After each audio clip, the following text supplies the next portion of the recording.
Good morning again. We are in my car again because today I am heading to day 2 of back-to-back summer workshops. The video I made about the choral reading session, it will already be up and I can leave the description below. But as of the day that I'm filming this, today is the next day and we are going to a band music, both concert band and jazz band listening session as a summer workshop. So come along with me because this is kind of a different part of my career, but it's lots of fun. That being said, hi, I'm a music teacher and this is my life.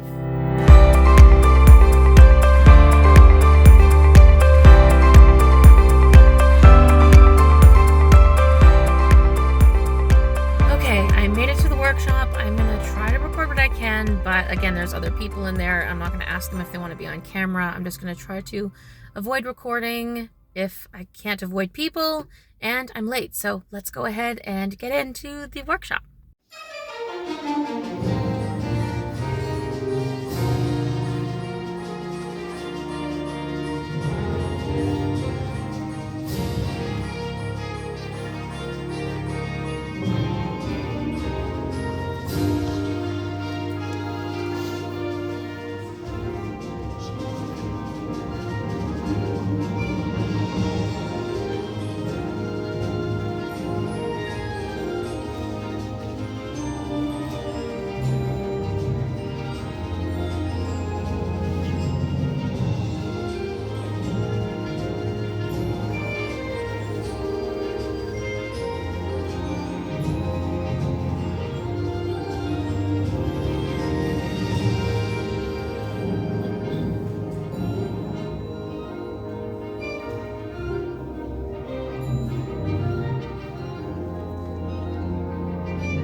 So at this point, I'm home from the event. I'm going to tell you a little bit about how the day went, and I'll tell you more about how it was different than the choral workshop that I went to yesterday. Not yesterday as of the day I'm posting it, but in real time, they were back-to-back days. And then I'm going to tell you a little bit about how I thought the event went and if I liked it, and also some of the pros and cons. So once I signed in at registration, I filled out my name on a ballot to be entered into one of the door prize entries, and then they gave us one of these. So this is an order form for sheet music, and today's focus was on concert band. At first, I also thought that they were going to include jazz music, but in order to actually listen to many recordings of different concert band pieces, the reality was that since we were only there from 9 to 4, we had a full hour break for lunch and some breaks in between, both one in the morning and one in the afternoon, for things like getting a coffee or water, go to the bathroom, stretch, those sorts of things. It just wasn't realistic to pack both the jazz band music and the concert band music all into one day's session. So this is actually an order form, which is actually really handy because as a music teacher, if you look at the form, it tells you first off that it's organized by grade level, which is how difficult the music is. So it starts by grade 0.5, then grade 1, and it goes all the way up to grade 4 right here. But it's worth mentioning, the grades for concert band music are not the same as like a school grade. Grade 4 concert band music in this ranking system is actually suitable for, let's say, a very advanced high school group and sometimes maybe even a university level ensemble, depending on the level of talent or skill in that university ensemble. So it may not be the most challenging repertoire for a university level ensemble, but for, let's say, a younger group of musicians or maybe a less experienced group of university musicians, this would be kind of band repertoire, like a grade 4, grade 5, that kind of area. So on the order form, it's organized by grade. It then has the title, the composer or the arranger in the event that they're arranging an already existing tune, and then what style is it? So is it a festival kind of piece? Is it a march? Is it programmatic? Is it for the holidays? Is it classical? Is it Canadian? Was it written for the holidays? All of those kinds of styles are there. You can then see what the SKU number is. So if you wanted to look it up online on their website, you can find it, and the price. And the price is how much it would cost for the conductor's score, as well as a full set of the various parts for different instruments as well. Now, something that I forgot to do at the choral workshop was that I forgot to bring a pencil with me so I could write on the front cover of each piece that we were singing through on that day whether or not I liked it, or if I loved it, or if it wasn't my favorite, if it would be useful or not. So what I did today was I found a pen and I made sure I brought it with me, and I wrote little notes next to some of the ones that we listened to and that I thought were either good or great. We didn't listen to all of them, so for example, we didn't listen to a lot of these ones here, but like next to this one called Backdraft, I drew a little happy face. And then I wrote a few little notes about the piece that I thought would be helpful to remember. So unless I look up the sheet music and listen to it, I can see, oh, this is flexible with the arrangement of instruments, and there's a piano reduction. So if you were running a rehearsal and you, say, play piano, then you could play it on the piano to give the students an idea of what the harmonies would sound like all together. So that's one of the examples that I have here. Some also say, lots of percussion opportunities. So if you have lots of percussionists, there's something for everyone. Holding long notes to listen for or back off to make way or to make space for the moving lines in the piece. All of those little notes, I tried to write things down so that I remembered. There were also a few band pieces that the clinician had us listen to, but we didn't have it on the list, so I ended up writing down the name of the piece and then the name of the composer, the arranger, and then those notes myself just at the very bottom of the page, because some of those ones were actually great. Now, how this was different compared to the choral session where we picked up music and we became a choir for the whole day. For this band listening session, we were actually just seated in chairs. There was a projector facing a screen at the front, and on screen, they would play a recording of the whole band piece, all the parts together, and they would have the conductor's score up on screen. So we can see the title of the piece, and then it goes through all the woodwinds, then all the brass, then all the percussion.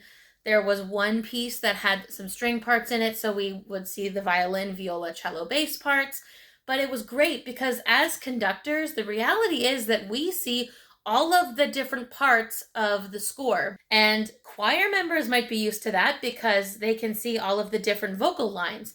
But band pieces are not like that, because otherwise you would have way too many pages to turn, right? So they have all the flute part on 1 or 2 pages. You have just the flute part. The oboist has just the oboe part. Clarinet has just the clarinet 1 part, let's say, and so on and so forth. So it was really great as a conductor to be able to listen to the recording and follow along with the score to see kind of in real time the score being flipped through on the YouTube video, because then we can actually watch the pages turn as if we were turning it as a conductor ourselves. We can see if the melody line moves around from one instrument to another, which instruments are featured. We can see all the dynamics, the articulation, and it really helps to have that visual in front of us to help us make sense of what we're hearing. Now, unlike the choral session where we had to pay for it, but we got to take all of our music home, this is different, right? Like I said, we have an order form in front of us, but none of the music was free for us to take home. And that makes sense because, just to give you an idea of some of the prices in here, and just for clarity here, all of these prices are in Canadian dollars. We have to remember that buying one concert band piece doesn't just give you like one physical piece of paper. It gives you the conductor's score, the front cover to hold everything, and then a full set of various parts for the different instruments. So a certain number of flute parts, a certain number of clarinet parts, and then it goes through the rest of the woodwind section, the brass section, and percussion section. So to give you an idea, there's a piece here by Brian Balmages called Creepy Crawly Creatures that retails for $72 plus tax. Now, hands down, the most expensive piece that was there cost, wait for it, $360 Canadian plus tax, and it is called Shamak. I think it's called either Shamak or Chamak, and it is by Rena Esmal. It's a very cool piece, but it's very specific. There's a special instrument you would need called a tabla, which is a type of Indian drum, and because by itself it's not a very loud instrument, you would have to have it mic'd in order to have it be heard with the rest of the concert band, but it is definitely a featured instrument. So that's part of why you would have to really make sure that this piece is going to work for your ensemble. Now, what's nice is that since it's an order form, a teacher could fill it out and order it right away and give it to one of the staff members from Long and McQuade, or they could bring it back to their department and talk about it with their colleagues to see what they think. You know, these are some pieces I highlighted. Let's take a listen through it, look through the score, and see what we like together. Now, as of right now, I do not teach music in the school board, and I'm not directing any bands, but what was nice was that I picked up a resource. I saw it at the choral workshop, but I didn't think to pick it up. And then today I took another look at it and I decided, yes, I want to pick it up. It's called 36 Noteworthy Musicians. And if I was teaching music in a classroom and I wanted to have lessons on different types of musicians and have listening activities and handouts, I really love this as a teaching resource because, first of all, it focuses on various types of composers. So rather than just the classical type music, kind of, you know, let's just call it out, the famous dead white guys like Bach, like Beethoven, like Mozart, nothing against them, but what about Black composers or female composers or Latin American musicians or AAPI, right? Asian Pacific Islanders, right? So it's wonderful to have a resource that has many various composers with their heritage, so British composer and conductor. What type of music did they write? They wrote romantic music. There are people in here from the Romantic area, the 20th century, and I even saw Bruno Mars in here. So there are artists in here where my students would actually be able to hear their music on the radio or Spotify or Apple Music or wherever. So there are ways that they can connect with these composers as well as listening labs. And I also love that all of the handouts are PDF downloadable and printable with the book, which was great. And they had a 20% discount since I was buying it on this day. So that was kind of a bonus as well. So I'm really excited about my 36 Noteworthy Musicians book. I'm really excited about that. Now, hands down, I think one thing that I preferred about the choir workshop that I went to yesterday, again, yesterday in real time, not at the time of me posting this, but one thing I liked about the choral session was just the fact that I actually do direct a choir. So it's more tangible, it's more practical for what I'm doing right now. But something that I really preferred about the band session was that there were far more familiar faces. People I've worked with before, people who work at my school, people I've connected with or worked with. There was even an intermediate music teacher who has filled in for a music director at church before, getting to see him again and, you know, touch base, see how everyone's doing. That was wonderful because at the choir one, I didn't really know anyone, so I felt a little more isolated. The band one, it was a smaller group, and having more familiar faces definitely helped me feel a lot more comfortable.